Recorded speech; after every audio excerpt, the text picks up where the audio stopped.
Yeah, this gives you a little notice that it's being live streamed.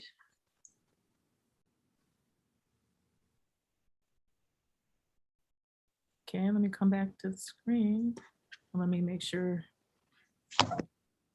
Can you hear me? Yeah, this gives you a little. Okay, I had to mute us because I've known from before that can be an issue. Okay. All right. So hello, everyone. This is attorney Robyn McCoy with a special guest, aspiring attorney Edward Dance. And so welcome, Ed. And today is August 25th, and it's about 6 o'clock. And so I wanted to talk to you. You have an amazing background here. You're a local Ann Arbor resident, a graduate of Michigan State University's James Madison College Bachelor of Arts with a double major, international relations, political theory, and constitutional democracy. And you are about to start law school at the University of Wisconsin. You also were deputy campaign manager for Washtenaw County Prosecutor Ellie Savitt. You have an amazing resume. You interned with the offices of Congresswoman Debbie Dingell, State Senator Jeff Irwin, Rebecca Warren, State Representative Ronnie Peterson, and also, I know you said you in your bio, you have some really, you said you were profoundly impacted by your internship with the Washtenaw County Public Defender's Office. And so, again, welcome, Edward. And so why don't we start with, so you're born and raised in Ann Arbor, correct? Yep, I am. And by the way, I just want to say this first off, it's a pleasure for you to have me here. I definitely enjoy the opportunity of discussing these issues and just discussing my life as well in regards of if I can inspire other people to do the same in some regard. So yeah, again, I just want to say thank you. Yeah, I think it's, I've been away for a little bit. But I definitely thought it was important to come back and get your perspective. I know you worked in my office, and I also wanted to make sure that the audience gets their perspective of African-American male, because of just all these, with just so many layers of things that are going on with the pandemic, with race relations, police brutality, mass incarceration. So let's start with you. So you attended Pioneer High School. I actually attended Skyline University, the newer school in Ann Arbor. And basically from that experience, it kind of gave me a taste of what it was like to be involved in social studies, basically. And then from there on, I kind of decided from that point that I wanted to kind of go the route of exploring like the legal, political world. And I went from there to here, I guess. But I definitely left out a lot of details in that regard. So you started at Skyline, and then you went to MSU. And what made you decide to go to MSU? I think I just wanted to have a little bit of a change of scenery. Like, I definitely had grown up in Ann Arbor my entire life, and I'd always known that the University of Michigan was like right around the corner for me. And I thought to myself, if I were to go to school in the capital, in East Lansing or near Lansing, I could get the most experience in regards to where I would eventually end up in terms of experience with politics, with law, and basically be at the hotbed of a lot of the issues that are pretty relevant to Michigan. And that's one of the things that influenced me to consider MSU over Michigan or other schools across this country in order to go to school. So, and plus, in-state tuition is great. So. Okay, and then what motivated you to become a lawyer? Like, I guess the first question is, how old were you when you decided you wanted to become a lawyer? So, if I remember correctly, I believe I was like 10 years old. And I believed myself I actually thought I wanted to be a lawyer because I was inspired by this comic book character called Daredevil, who basically helped people even though he had blindness as one of his main disabilities. So I thought to myself, as a person who was interested in the field of law, if I could dedicate myself to the goal of helping other people, by being that person that puts yourself out there and like, you know, represents folks who don't necessarily have people who just don't have any money. Like that is something that's more satisfying than anything. But I believe that the primary moment where I decided that I wanted to go to law school, that I wanted to be a lawyer eventually, was when I had the 2 year gap between college to law school. And I had a profound experience where I was a tutor for a couple of second graders at an elementary school called Erickson Grace. I'm not going to necessarily go into detail about their information, but basically through that experience, I was in a community that was experiencing issue of school to prison pipeline. And I thought to myself, through that experience, I started to understand that there was a severe problem in our criminal justice system. And at the same time, I also interned at the public defender's office here in Washington County. And from that experience, I learned that when you really think about some of the futures of young Black men and young Black women throughout this country, and people of color in general, there is a predestination of sorts in terms of people being seen as being criminals right before they're even like able to write or read. And I thought to myself, I needed to do something proactive in order to inspire people and make change. And that from that point on, I decided that I wanted to be a lawyer because that was a pathway towards being something more than what's expected of young Black men. And that's what inspired me to be here in Washington, University of Wisconsin. Okay, and then and I know you had a double major. How did that come about that you ended up with a double major in international relations, political theory, and constitutional democracy? Well, I think I just like both majors in general. I definitely had an interest in international relations, specifically like foreign policy. And in fact, I was kind of considering going into foreign service before I even considered law school. So I knew that I was interested in political theory, the discussion of political philosophers and like what their ideas were, and just the overall heavy level of writing that I did in those programs. I was enticed by the experience. And James Madison's a residential college, a place where you have a little bit more specialization in politics in comparison to the rest of MSU. So I was definitely intrigued by the school. And I thought to myself, whatever opportunities I could utilize in regards to being accepted there, I would do to the best of my ability. And from that point on, I basically applied myself and got to the point of graduating, and I got here pretty much. Okay. And then I know you went to MSU, and then I know that you were the deputy campaign director for Ellie Savitt's campaign. So how did that occur? Like, what inspired you to work with our now current Washington County prosecutor? Well, it definitely was a matter of chance because I had met Ellie initially at the Bridging 23 event, which basically is a annual walk from Ypsilanti to Ann Arbor.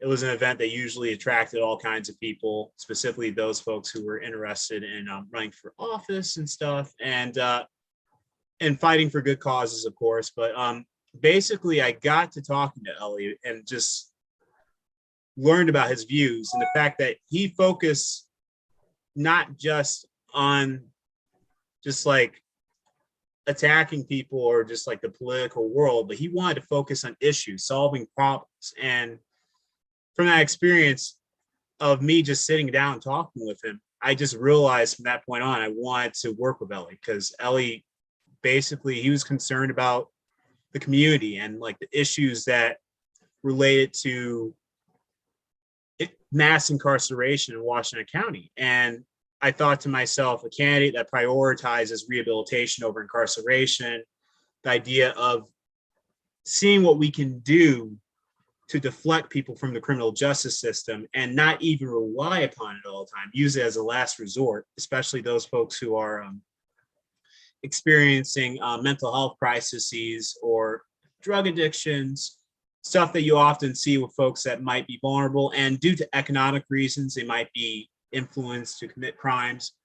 Those kind of folks, we have to figure out other ways to help people who are just like not able to help themselves, and they are forced into a rock and a hard place. And Ellie was a person that exemplified that policy, that idea to me. And I thought to myself, as a young millennial, I believe Ellie was a person that really was about the idea of helping those people, helping the vulnerable. And that is something that is my North Star, really, when it comes down to my life. And what I want to do eventually, once I become an attorney, is just focus on issues and help folks, and not get too bogged down by politics or whatever semantics that might exist in that world, but just servicing those people who are in need of help. Okay, and then I know you had you also had interned in the office of Congresswoman Dingell, Rebecca Warren, Ronnie Peterson, State Senator Jeff Irwin. So what were those experiences like? They were definitely inspiring experiences, because throughout those like various instances or chapters in my life, I learned a lot about politics. I was initially very shy and very reserved in regards to talking to people, engaging in public events, doing public speaking. Through those experiences, I started to learn office work and how politics worked, as well as how political offices worked, and the legislative process in general. And from there on, I kind of learned more about like what I wanted to do, and my interest for like the legal and political world grew as time went on. I feel as if I didn't go through that experience, I wouldn't really be here today. So I thought to myself that that was an essential chapter for me to get to the point of where I realized my true passion, which was criminal justice reform. So. Okay, all right. And then can you tell me what has it been like for you as a young person? Because I know you graduated from MSU in 2018, and then you've interned, you've worked. What has that been like for you to work during the pandemic? It's definitely been stressful. Like, so basically when the pandemic hit, I was in the middle of being the deputy campaign manager on Ellie's campaign. And we basically had to start from scratch. We were stuck on like trying to figure out new ways of campaigning, getting the message out there. And it was definitely stressful, but kind of awesome at the same time, because it allowed you the leeway to start thinking about, okay, how can we talk to people differently? How can we access voters in a way in which they'll feel as if they're being listened to or talked to? And I just thought to myself, like, that was like, the pandemic didn't really hit me until that campaign was over with. And once that happened, I kind of just did whatever I could to stay busy, because it was just, I usually like to be around people and talking to people, but it was definitely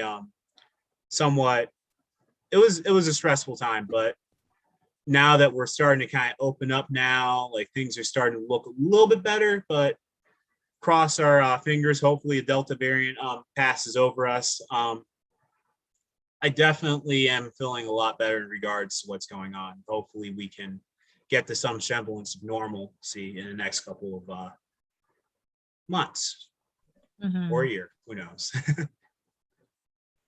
Yeah, so then, okay, and then the other question I have is, what has it been like for you, as far as, I don't know, I mean, there's so many different layers, but let's start with what were your thoughts about the kind of like the political climate that has been the current political climate, and even during this pandemic, as a young person and as an African American male? So I would say that my awakening kind of happened with politics was back in 2016 when Trump got elected. So I've always been against that perception of seeing just like that notion of politics being reverted down to a base level where people were being like, cruel and just not necessarily understanding that this country needed to be a place where all people could be accepted. And as years went on, and once we hit the pandemic, I just really felt as if our country was heading down a path of being a place where we grew more and more intolerant, unable to see that there is a value in having diversity and embracing the idea of being a multiracial democracy. And I thought to myself, with like the instances of blatant racism and just the blatant issue of just having lynchings happening, like George Floyd, right in front of your eyes, I thought to myself, like, there is work to be done. And throughout the years, I've kind of grown more and more devoted to the idea of making change, especially when I look back at my ancestors and the fact that, like, a lot of them fought for me to be in this position where I could go to law school. And the fact that they were slaves and some were indigenous people, and just like the fact that they were, I'm their biggest dream and hope. And I thought to myself, like, it would be a shame for me to kind of just give up and become pessimistic in regards to what's going on with the way the world is and the way the country is, frankly. And I told myself, and this is something that I kind of was inspired from with John Lewis and his parting words, or one of his parting words, I should say. When you see something wrong, you do something about it. Like, you don't talk about it, because when you talk about an issue and you say, oh, well, it's wrong to see this and that, other people are going to follow your lead because they assume someone down the line is going to do something about it. Right. It's just they're not going to do anything about it. So I thought to myself, I got to be the person that rolls up his sleeves and like gets in the middle of the heat. And I've gone campaigning, had situations where I've had, like, dogs sicked on me while I'm like going out and working on campaigns, canvassing, and just experiencing some unfortunate parts of just people with politics. So ever since, I felt myself galvanized by the moment, and I felt as if it was my calling to do whatever I could to change. And I have to say, law school is part of that journey right now, I guess, in terms of getting towards that goal of being that person that can make change. That's awesome. And I'm posting our interview now to my Facebook page so that we can have our Facebook friends join us, join this enlightening interview. So what are your thoughts? Because I teach and I've talked to students about when Trump was in office, and now you've got Biden in office. And so how do you feel about how do you feel with Biden in office compared to when President Trump was in office? I definitely feel like things are a lot better with Biden, and I feel to myself like, in some shape or form, there is somewhat of a light at the end of the tunnel, in regards to what we previously experienced with the previous administration, especially in regards to some of the issues we're facing now with just conspiracy theories being passed around, and anti-vaccine theories are just being propagated by folks who are more interested with the political aspects and the political gain that they can achieve in regards to actually pushing out the truth. And I think to myself, having Biden in office and having a commander in chief that actually cares about the issues of people, and also just like, Biden is definitely somebody that is, I would consider myself a little bit more progressive, but I definitely like where he's going. And I definitely see myself like, trying to push this country towards a place where we can start to kind of like get out of this situation and also progress towards something better, reimagining this country as being something more than a place that is stuck in the past and embraces an idea of being a multiracial democracy where we actually like believe in ideals of freedom for every individual, but also there being a duty within the community to protect other people and ensure that we can build from where we started and make a more prosperous nation. And I apologize for being somewhat rosy in that statement, but I just think to myself, that's fine. It's, you know, it's inspiring to hear you. You do have a really good outlook. I'm curious as to what your thoughts are. We're seeing what's happening right now in Afghanistan, and I'm assuming, you know, you're about to start law school. I'm sure this is going to be, you guys will be talking about this, the law students. So what are your thoughts about Afghanistan? I mean, you know, I know that there's said that there's a consensus is that most Americans wanted us out of Afghanistan, but the way things were done, there are concerns that it's, you know, it's messy. It's kind of messy right now. it really is. And I definitely want to say first off that it's horrible to see just like people that have like it's just like Afghanistan in itself has been an incident that I just been really disturbed by, because these people just want to live a peaceful life, and you have a regime in the Taliban who basically are interested in taking away the rights of women and basically regressing the country in regards to basic human rights.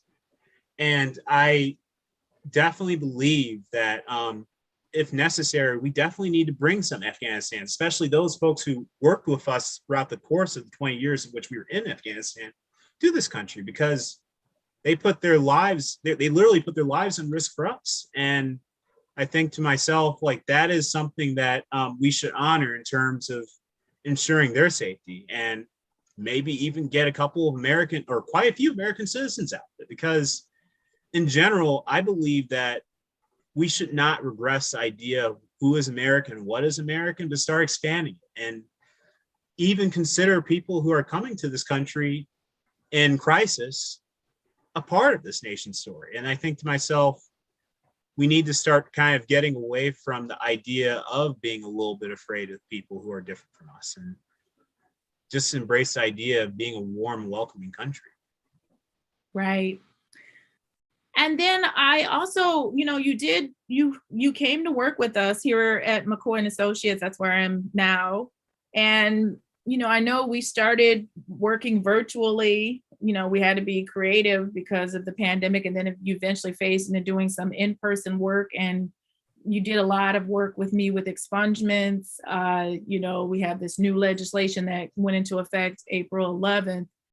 So why don't you tell the audience, so what was it like working with in a law firm? What was it like working with McCoy and Associates? It was honestly great, just having the experience of being in a fast-paced work environment where you actually learn the practical nature of the law, and really just be able to buckle down and really just get into the nitty-gritty of talking to people who are having actual, like, living, breathing problems, and really just being able to, in some shape or form, by your action, help other people. And it was inspiring. And I think one of the things I learned the most from the experience was just the aspects, the guttural aspects of criminal justice system, especially when we think about expungement and making sure people who are in, like, you know, our justice involved get a second chance, because so often our country kind of lives in this nexus of believing itself to be this country that is based in this idea of redemption. But when you have returning citizens come back to come back to the state in which they resided, you often don't see that same reception or that warm reception. And a lot of those folks are not necessarily given the same opportunities as regular citizens. So I think to myself, it was great being in the middle of that and seeing that. And frankly, just my time with you and the firm really just galvanized me even more to be a person that's interested in law, because I thought to myself, like, I really see myself doing this. And I really see myself like, graduating from law school one Right. day helping. Yeah. Yeah. And I mean, I think it was great to have you around as a younger person and us African American male to get your perspective on a lot of the things that we're dealing with and talking about, kind of like the programming I've done. I know I had you watch some of my Robyn legal videos and political coffee and give your input as a young person about that. So yeah, I think it's been great. And then I know you also you went to CLEO. So can you tell the audience and any aspiring attorneys what is CLEO and what was that experience like? So CLEO is a Council for Legal Educational Opportunity. It is a program that's geared towards making sure people of color are more successful in the legal field, specifically with law school.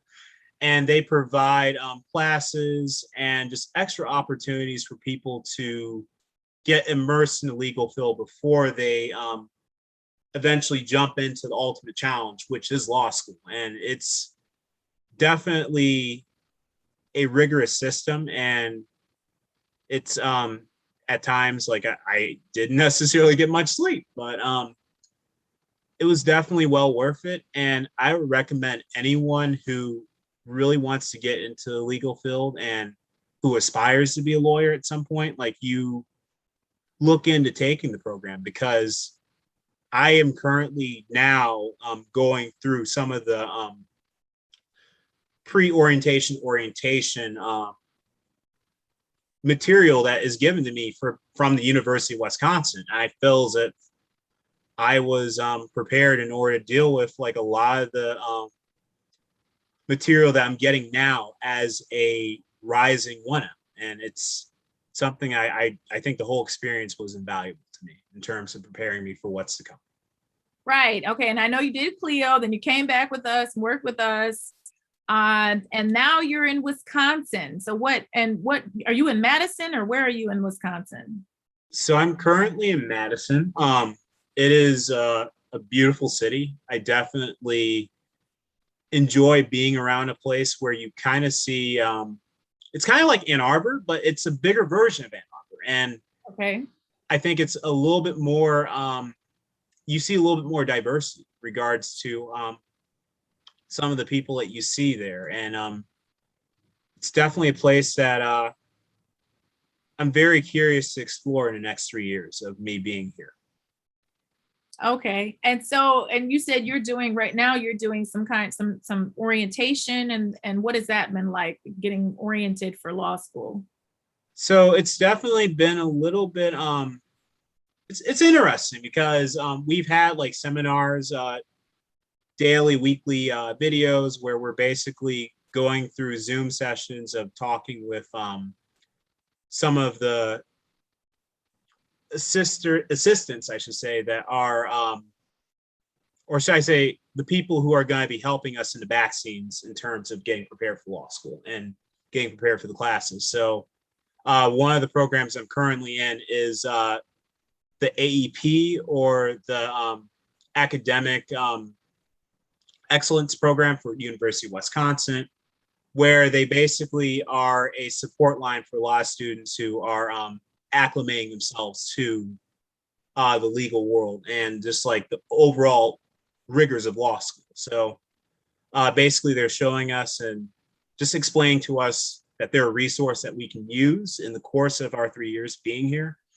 And I think to myself that I will definitely take advantage of the opportunity of being in that program and just seeing what I can do to be the best law student I possibly can be.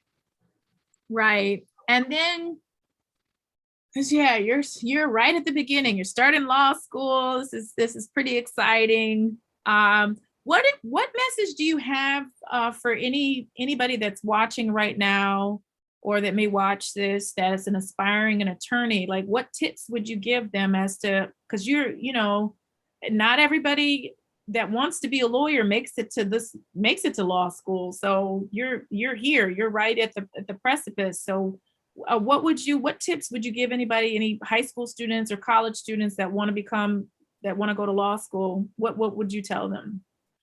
So definitely to all the young people who are aspiring lawyers or wish to enter law school, it's definitely doable.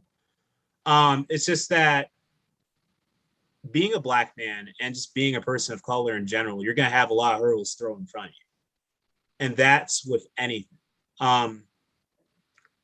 You want to make sure that you prepare yourself as much as possible in regards to the challenges that law school will put you through, the overall environment of being in a competitive atmosphere where you're working alongside students.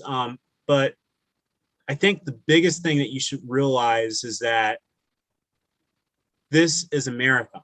This is something that is a day by day process where you are working towards that goal of being a lawyer. And the biggest thing that you have to have for yourself when you're going into this environment is an ideal, a model that you keep to yourself and you tell yourself every day when you start to doubt, is law school really for me? What am I doing here?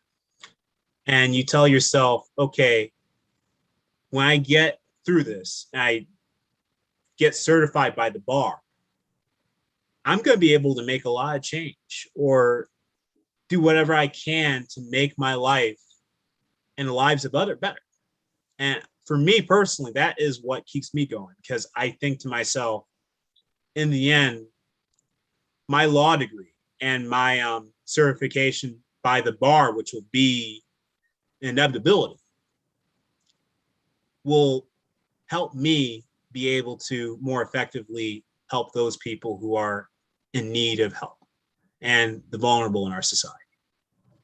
Right. And that's awesome that you have that viewpoint. You know, as I said, this is an exciting time. You're about to start law school. It can be a very intense experience. It's very intellectually stimulating. I mean, there's going to be a lot of reading. So it's like, you definitely, I know with your undergrad majors, you were reading. So you just, you know, it's a matter of reading, doing the outlines and learning how the law professors, how they want their exams to be, what they want, you know, what they're looking for on their exams. I think that's just essential to find that out. And, you know, you have done well. You graduated college, you know, with good grades and took the LSAT, and you disciplined yourself to apply to law school. I know that there are a lot of people that have applied for law school. Not everybody got into law school right now. Right. With the pandemic, it's a lot more competitive than usual. And even though we still, you know, there's only 5% of lawyers are African American, and that definitely needs to change. I mean, if African Americans are anywhere from 12 to 14%, maybe even higher of the population, then we need to make sure that there's representation for us in the courts and in transactional work, whatever. We need to make sure that there's opportunities for African American attorneys and for African Americans that want to have an African American attorney that would know more about their experiences and be a voice for them. So I applaud you. And I think with that, we're going to wrap it up. And if I'm somebody that's on here and I want to contact you, what's the best way? I mean, what if we want to see you chronicle like some or highlights from law school? Should we follow you on Instagram, Facebook, Twitter? Yeah, just keep following me on Instagram. And I have a Facebook as well. And one thing I definitely want to say as parting words is that it's never too late to go to law school. That journey in of itself is always possible. It's just a matter of making sure that you just steel yourself and you are able to realize that, yeah, there might be other opportunities out there, but if you really want to do this, you're going to have to put your all into it. And I just think to myself, inevitably, that is what I would just say to anybody if they want to go to law school. And yeah, whatever people feel they want to do in regards to keeping in touch with what I'm doing and stuff, they can definitely follow my Instagram.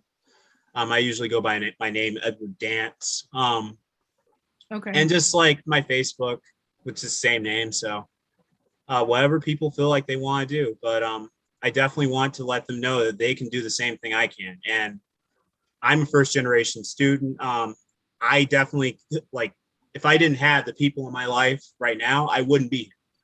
And Right. if I didn't have the experiences I had now, like I wouldn't be here. So basically it's about realizing that you can do whatever you can do. It's just a matter of putting yourself out there, reaching out to folks who um, will be open to you and helping you get to that journey of succeeding. And that's why I really would like to impart to other people. They want to do this. So. Yeah. All right. Well, yes. I mean, as I said, you're an inspiration to me. I mean, I'm always a phone call away, and I definitely think this has been very interesting hearing from you. I think we will try to set up a time to come back and do another interview. So once you're in law school, to kind of let us know what is it like to be in law school, what are the activities that are going on, and I do want to ask, are there going to be virtual classes or in-person classes? So from what I understand, as of now, we're all going to have in-person classes at the moment. Unless the Delta variant gets a little extreme to the point where it's not necessarily safe to go to class. But basically for now, we are going to be seeing our professors and we're going to be amongst each other going to class. So for now, it's going to be great to just be around people and be in the classroom environment again. Okay, and then is your school, are they requiring that people be vaccinated, or are they just requiring that people wear masks? So currently they are requiring people to be vaccinated. If they're not vaccinated, they have to, I think, subject themselves to weekly tests for COVID-19. So basically there's an incentive there to make sure people are vaccinated. And I just encourage everybody to get vaccinated. Me and Robyn both are vaccinated. Right. I hope that people see that it's definitely a safe and FDA approved injection that can help you get through this situation and get us all through this. So. Right. I tell people, talk to your doctor. If they give you the green light, go forward with it, because that test, I've taken that test several times, and that's not a fun test. Right. No matter how when the nose, that's just, it's aggravating. So, all right. So, Mr. Edward Dance, law student at the University of Wisconsin. So it's good to see you. And yeah, as I said, we'll be checking in. I'll be letting you know about events that I have going on, obviously virtually. And so good luck to you. And as I said, I'm only a phone call away or a text. So you be blessed, and I'll talk with you later. Okay. All right. Thanks again. Pleasure to be here.